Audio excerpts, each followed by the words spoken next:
सुप्रभात छात्रों, स्वागत है आपका हिंदी कक्षा की ई पाठशाला में। आज की कक्षा में बच्चों हम हिंदी व्याकरण के अंतर्गत वाक्य के अंग और वाक्य के भेद के बारे में चर्चा करेंगे।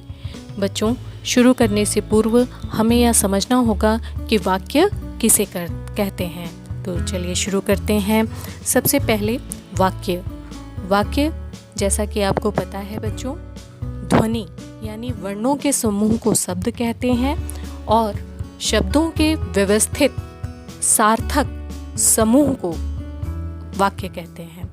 लेकिन यह आवश्यक है कि उसका अर्थ पूर्ण हो, उसका आशय स्पष्ट हो, तभी वह वाक्य कहलाता है। जैसे मैं विद्यालय जा रही हूँ, स्पष्ट है, इस वाक्य से अर्थ का बोध हो रहा है, आशय स्पष्ट है, तो यह एक पूर्ण वाक्य है। ध्वनि की सबसे छोटी इकाई वर्ण होती है। अब हम चर्चा करेंगे वाक्य के अंग। बच्चों, किसी भी वाक्य में दो अंग होते हैं। वाक्य के मुख्यतः दो अंग होते हैं, उद्देश्य और विधेय। इसको हम समझ लेते हैं। उद्देश्य, वाक्य में जिस वस्तु की बात की जाए उसे उद्देश्य कहते हैं, और विधेय, जिसके बारे में जो कुछ भी कहा जाए उसे विधेय कहते हैं। जैसे राम कल बाजार गया था, तो इसमें उद्देश्य कौन होगा? राम, क्योंकि बात किसके बारे में हो रही है? राम के बारे में बात हो रही है, तो इसलिए उद्देश्य क्या हो गया? राम। अब क्या कहा जा रहा है उस वस्तु के बारे में या उद्देश्य के बारे में? कल बाजार गया था, है ना? तो उसके बारे में जो कुछ भी कहा गया वो क्या हो गया? विधेय। स्पष्ट हो गया होगा बच्चों कि उद्देश्य जिसके बारे में कहा जाए और विधेय जो कुछ भी कहा जाए, उद्देश्य के बारे में जो कुछ भी कहा जाए। अब हम चर्चा करेंगे वाक्य भेद। जैसा कि आपने पिछली कक्षाओं में पढ़ा होगा कि वाक्य के मुख्यतः दो भेद होते हैं। पहला अर्थ के आधार पर और दूसरा रचना के आधार पर। अर्थ के आधार पर वाक्य के 8 भेद होते हैं: विधानवाचक, निषेधवाचक, प्रश्नवाचक, संकेतवाचक, इच्छावाचक, आज्ञावाचक, विस्मयवाचक, संदेहवाचक, है ना? और रचना के आधार पर मुख्यतः 3 भेद होते हैं: सरल वाक्य, संयुक्त वाक्य, मिश्र वाक्य। अब हम इनके बारे में एक एक करके विस्तार से चर्चा करेंगे। पहला है अर्थ के आधार पर वाक्य भेद। विधानवाचक, जिस वाक्य में किसी क्रिया या किसी भी बात के होने का बोध होता है उसे विधानवाचक वाक्य कहते हैं। इसे बच्चों सरल वाक्य भी कहते हैं। जैसे जिसमें स्पष्ट हो कि क्या बात हो रही है या क्या काम हो रहा है या किसके लिए कहा जा रहा है, सारी चीज़ें जिसमें स्पष्ट हो, सरल शब्दों में हो, उसे हम क्या कहते हैं? विधानवाचक वाक्य। जैसे वर्षा हो रही है ना? स्पष्ट है बिल्कुल। मोर नाच रहा है, वाक्य बिल्कुल सरल है और क्रिया और कर्ता कर्म सब कुछ स्पष्ट है। आगे बढ़ते हैं निषेधवाचक। जिस वाक्य से किसी कार्य के ना होने का बोध हो उसे निषेधवाचक कहते हैं। बहुत ही सरल है। निषेध यानी जिसमें ना होने का, कोई भी कार्य या कोई भी क्रिया ना होना पता चले। जैसे आज वर्षा नहीं हुई, मोहन ने गाना नहीं गाया। इसके बाद आता है बच्चों प्रश्नवाचक वाक्य। जिन वाक्यों में प्रश्न किए जाने का बोध हो उन्हें प्रश्नवाचक वाक्य कहा जाता है। जैसे क्या तुम कल बाजार गए थे? तुमने मेरी किताब कहाँ रखी? कहने का मतलब बच्चों, जिस वाक्य में उत्तर अपूर्ण हो, उत्तर नहीं हो, उसमें उत्तर नहीं पता हो, है ना, उस वाक्य को हम क्या कहेंगे? प्रश्नवाचक। चलिए अगला है संकेतवाचक। जिन वाक्यों में एक क्रिया का होना दूसरी क्रिया पर निर्भर हो उसे संकेतवाचक का वाक्य कहते हैं। जैसे यदि वर्षा होगी तो फसल अच्छी होगी, है ना? संकेत किया जा रहा है एक क्रिया का दूसरी क्रिया, है ना, एक क्रिया पर दूसरी क्रिया निर्भर है और उसे संकेत में कहा जा रहा है कि यदि वर्षा हुई तो फसल भी अच्छी होगी। अगला है यदि सावधानी बरती जाए तो दुर्घटना रोकी जा सकती है। एक वाक्य दूसरे वाक्य पर निर्भर है। वाक्य संकेतवाचक वाक्य होते हैं। अब है इच्छावाचक वाक्य। जिन वाक्यों में इच्छा, आशा, शुभकामना आदि का बोध होता है उसे इच्छा वाक्य कहते हैं। जैसे ईश्वर आपको दीर्घ आयु प्रदान करे, आपकी यात्रा मंगलमय हो। स्पष्ट है बिल्कुल। जिस वाक्य से कोई इच्छा या आशा या शुभकामना प्रकट हो तो ऐसे वाक्य इच्छावाचक वाक्य होते हैं। अगला है आज्ञावाचक वाक्य। जिस वाक्य में आज्ञा, आदेश, प्रार्थना, उपदेश आदि का बोध होता है उसे आज्ञावाचक वाक्य कहते हैं। जैसे तुम जाओ, आप यहाँ विश्राम कीजिए। अगला है विस्मयवाचक वाक्य। जिस वाक्य में घृणा, शोक, हर्ष, विस्मय आदि का बोध होता है उसे विस्मयवाचक वाक्य कहते हैं। बच्चों, जिस वाक्य को पढ़ने के बाद यह आभास हो जाए या अनुभव हो जाए कि वाक्य किस भाव को बोध करा रहा है तो वो कैसे वाक्य होते हैं? विस्मयवाचक वाक्य। जैसे छी, कितनी बदबू है। इस वाक्य को पढ़ने से हमें कैसा कौन से भाव का बोध हो रहा है? घृणा के। उफ, कितनी गर्मी है ना। इस वाक्य से यह स्पष्ट हो रहा है कि व्यक्ति को कोई कष्ट है, कोई तकलीफ है, कोई परेशानी है। अगला है संदेहवाचक।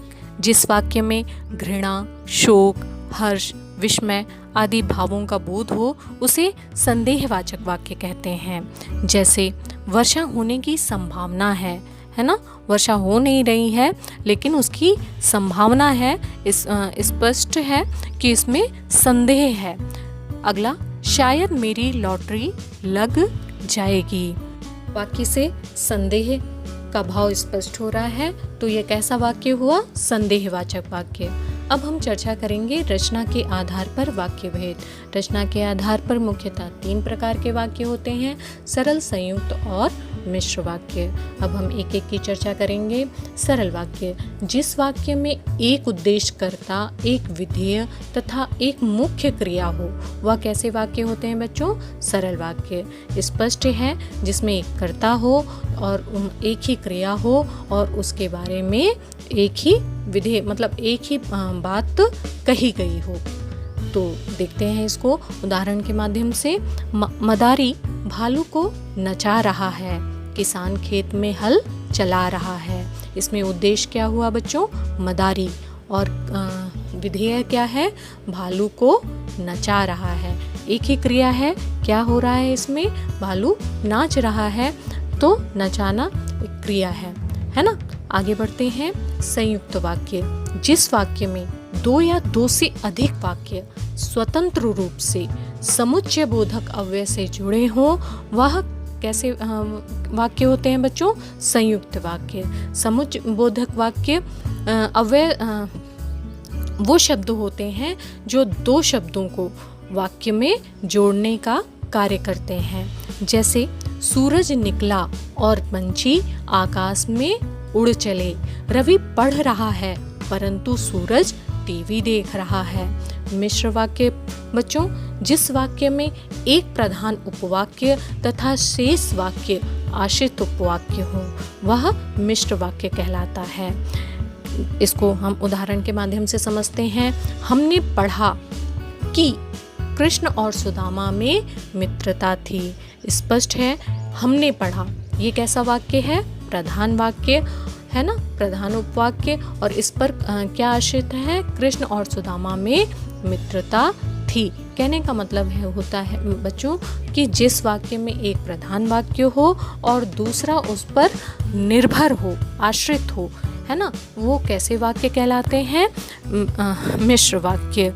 माँ, मैं खाना नहीं खाऊंगा क्योंकि मुझे भूख नहीं है ना। इसमें भी एक प्रधान वाक्य है और दूसरा आश्रित वाक्य है। अब हम उपवाक्य और वाक्य की चर्चा कर लेते हैं। बच्चों, वाक्य और उपवाक्य में अंतर होता है। संयुक्त और मिश्र वाक्य में इसको समझने के लिए बहुत ही अधिक आवश्यक होता है, तभी हम अंतर जान पाते हैं कि कौन सा वाक्य संयुक्त है और कौन सा वाक्य मिश्रित वाक्य है। तो आइए इसकी चर्चा कर लेते हैं कि वाक्य और उपवाक्य में अंतर क्या होता है। संयुक्त और मिश्र वाक्यों में एक से अधिक वाक्य समुच्चय बोधक द्वारा जोड़े जाते हैं। वाक्य में जुड़े ये वाक्य उपवाक्य कहलाते हैं तथा संपूर्ण वाक्य वाक्य कहलाता है। बच्चों, सरल शब्दों में हम आपको समझाते हैं कि एक वाक्य है ना, एक वाक्य में कई छोटे छोटे वाक्य होते हैं जो किसी समुच्चय बोधक अव्यय से आपस में जुड़े होते हैं। आइए इसको उदाहरण के माध्यम से समझाते हैं। राम ने बताया, है ना, यह एक शब्दों का समूह है और यह अपने आप में एक स्वतंत्र वाक्य है। ठीक है, अब इसको हम समुच्चय बोधक की से जोड़कर दूसरे वाक्य से जोड़ते हैं। राम ने बताया कि मैं तुम्हारे जन्मदिन पर नहीं आ सकूंगा। फिर हम एक समुच्चय बोधक से इसको एक दूसरे वाक्य से जोड़ते हैं, क्योंकि मुझे अपने पिताजी के साथ कानपुर जाना है ना। तो ये बच्चों आपने देखा कि मैंने 3 स्वतंत्र वाक्यों को 2 समुच्चय बोधक वाक्य से जोड़कर आपको समझाने का प्रयास किया, है ना। तो ये जो छोटे छोटे वाक्यों को मैंने आपस में जोड़ा, तो वो छोटे छोटे वाक्य कैसे वाक्य हुए हैं बच्चों? उपवाक्य। और संपूर्ण वाक्य यानी पूरा वाक्य जो तीनों वाक्यों को जोड़कर जो अर्थ स्पष्ट हो रहा है, जो आशय स्पष्ट हो रहा है, जो बात निकल कर आ रही है, वो कैसा वाक्य हुआ? संपूर्ण वाक्य यानी वाक्य। तो आशा है आपको स्पष्ट हो गया होगा कि वाक्य किसे कहते हैं और उपवाक्य किसे कहते हैं। अब हम उपवाक्य के प्रकार को समझ लेते हैं। उपवाक्य के मुख्यतः 2 प्रकार होते हैं, स्वतंत्र उपवाक्य और आश्रित उपवाक्य। स्वतंत्र उपवाक्य जो वाक्य अपने अर्थ की पूर्णता के लिए किसी अन्य वाक्य पर आश्रित नहीं होते, बल्कि वो पूरी तरह से स्वतंत्र होते हैं, यानी पूरी तरह से पूर्ण होते हैं, वो क्या कहलाते हैं बच्चों? स्वतंत्र उपवाक्य। इनकी पहचान के लिए निम्न समुच्चय बोधक अवयवों को आपको ध्यान में रखना होगा, जैसे और, तथा, परंतु, लेकिन, या, एवं, इसलिए, अतः, है ना। इन शब्दों से पहचान, इन अव्यय शब्दों से, समुच्चय बोधक अवयवों से पहचान की जा सकती है। देखते हैं इसको उदाहरण में। आप खाना खाएंगे या कुछ जलपान करेंगे। दोनों वाक्य अपने में इसमें 2 उपवाक्यों को बच्चों समुच्चय बोधक अव्यय से जोड़ा गया है, लेकिन ये दोनों वाक्य अपने में पूर्ण हैं और स्वतंत्र हैं। अब हम आश्रित उपवाक्य को समझते हैं। जो वाक्य अपने अर्थ की पूर्णता के लिए किसी अन्य वाक्य पर आश्रित होते हैं, आश्रित उपवाक्य कहलाते हैं, है ना। जो वाक्य अपने में पूर्ण नहीं होते, लेकिन किसी अन्य वाक्य के साथ जुड़ जाने पर उनका वाक्य पूरा हो जाता है ना। पहले स्वतंत्र वाक्य में किसी की आवश्यकता नहीं है, वो अब खुद ही अपने में संपूर्ण होते हैं, लेकिन आश्रित वाक्य में एक उपवाक्य की आवश्यकता होती है। इनको पहचानने के लिए समुच्चय बोधक अव्यय क्या क्या है बच्चों? की, क्योंकि, जो, जिसे, जिसने, जब, जैसा, जहाँ, है ना। इन शब्दों से, इन अव्यय शब्दों से इनकी पहचान की जा सकती है। जैसे मैंने एक आदमी को देखा जो बहुत मोटा था, है ना। मैंने एक आदमी को देखा, इससे कुछ भी स्पष्ट नहीं हो रहा है कि व्यक्ति क्या कहना चाह रहा है, लेकिन जब एक दूसरा उपवाक्य उसके साथ जुड़ जा रहा है, क्या, जो बहुत मोटा था, तो अर्थ बिल्कुल स्पष्ट होके आ जा रहा है कि व्यक्ति आपको क्या बताना चाह रहा है ना। तो बच्चों, आज की कक्षा में आपने वाक्य के अंग और वाक्य के भेदों के बारे में विस्तार से जाना। आशा है आपको समझ में आ गया होगा। आज की कक्षा में बस इतना ही। धन्यवाद।